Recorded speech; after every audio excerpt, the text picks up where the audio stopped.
Assalamualaikum warahmatullahi wabarakatuh. Gimana kabar kalian? Mudah-mudahan sehat ya. Jadi kita akan lanjut pembahasan tentang inverse fungsi dan komposisi fungsi. Sedikit review, ini yang kemarin saya sudah berikan tentang ilustrasinya ya. Jadi bisa kalian lihat di sini fungsi yaitu pemetaan dari himpunan asal menuju himpunan daerah kawan. Jadi X dipetakan ke Y.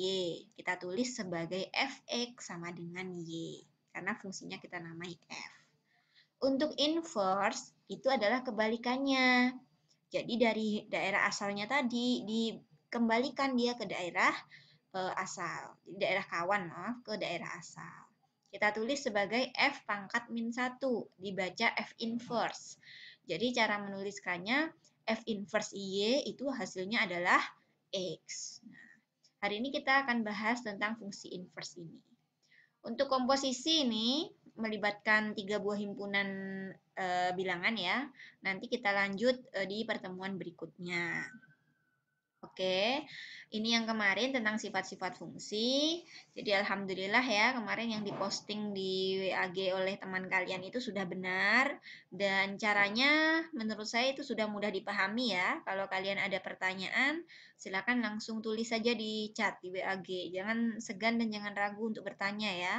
Karena kalau malu bertanya, nanti kalian akan sesat di ujian.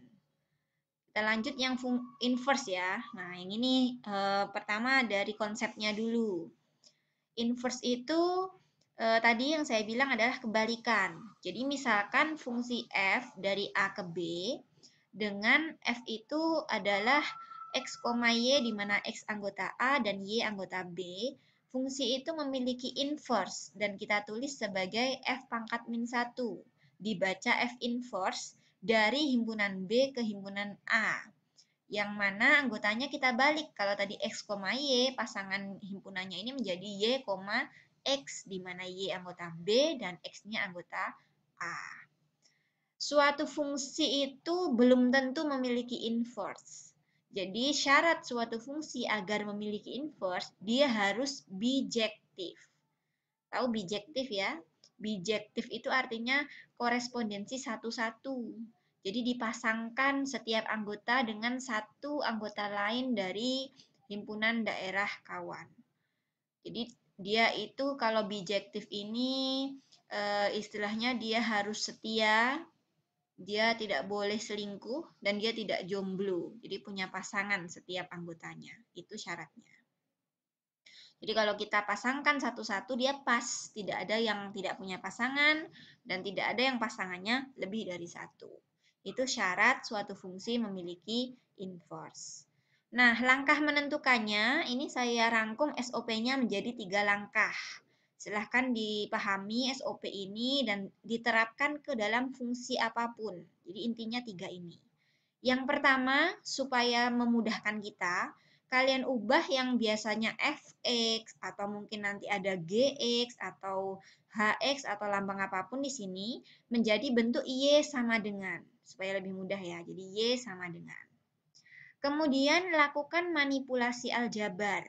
Manipulasi ini bisa kalian pindah ruas, kalian kalikan dengan bilangan yang sama, kalian bagi bilangan yang sama, ditambah, dikurang, dan seterusnya. Sehingga yang awalnya dari Y sama dengan, dia pindah-pindah ruas nanti akan ketemu X sama dengan.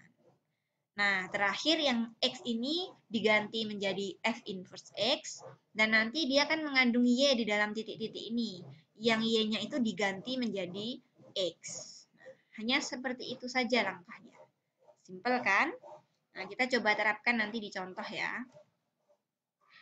Yang pertama, contohnya adalah berupa narasi ini ya. Jadi diketahui fungsi dalam pasangan berurutan. Nah, jadi tidak pakai lambang X dan Y ini, pakai himpunan pasangan aja yang tadi ya. Min 1,4, 0,2, 2,-1, 3,0. Dan ada fungsi kedua yaitu G, min 1,0, 2,-2, 3,-2, dan 4,-1.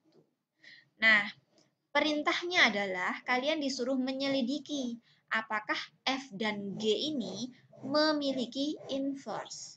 Jika iya, kalian disuruh menentukan inverse-nya. Yang pertama, untuk menyelidikinya, kalian ingat tadi syaratnya kan? Syarat suatu fungsi memiliki inverse, dia harus bijektif atau berkorespondensi satu-satu. Maka lihat dari fungsi f dan g ini, apakah dia bijektif? Apakah dia pasangannya tepat satu persatu? Tidak ada yang pasangannya selingkuh, tidak ada yang tidak punya pasangan. Nah, coba kalian perhatikan.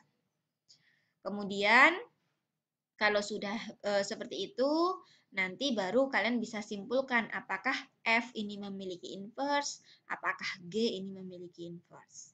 Bagaimana cara menentukan inverse-nya? Kalau seperti ini nanti tinggal dibalik saja. Misalnya F punya nih ya, misalnya F punya inverse, min 1,4. Inverse-nya adalah 4, min 1, tinggal dibalik saja. Nah, silakan diselidiki dulu. Kalian catat ya di catatan hasilnya apakah dia punya inverse dan kalau punya bagaimana inverse-nya. Nah, yang kedua ini baru kita terapkan SOP yang tadi. Jadi kita disuruh menentukan inverse dari soalnya ada A, B, C, D, dan E.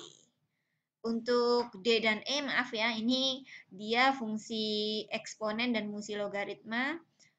Sebenarnya ini tidak masuk pembahasan kita karena kita batasi fungsi yang kita cari inverse-nya nanti adalah fungsi linier dan fungsi kuadrat. Jadi ini nggak masuk. Jadi dicoba yang A, B, dan C. Pertama, ubah ya yang sebelah kiri ini menjadi Y. Jadi nanti Y sama dengan 3X kurang 1. Lalu lakukan manipulasi tadi, pindah ruas aja. Misalnya Y ini min satunya pindah ruas ya, jadi Y tambah 1 sama dengan 3X. Supaya tinggal X, 3-nya pindah ruas lagi. Karena kali dia berubah pindah ruasnya jadi bagi. Berarti nanti jadinya Y tambah 1 per 3 sama dengan X. Nah, itu kan kalau kita balikan udah boleh X sama dengan Y tambah 1 per 3. Ketemulah inverse-nya, yaitu X-nya kita ganti menjadi F inverse X, lalu Y tambah 1 per 3, kita ubah menjadi X tambah 1 per 3. Selesai. Nah, untuk detailnya nanti kita bahas saja di WAG ya. Nah, silahkan dicoba pahami dulu apa penjelasan saya di video ini.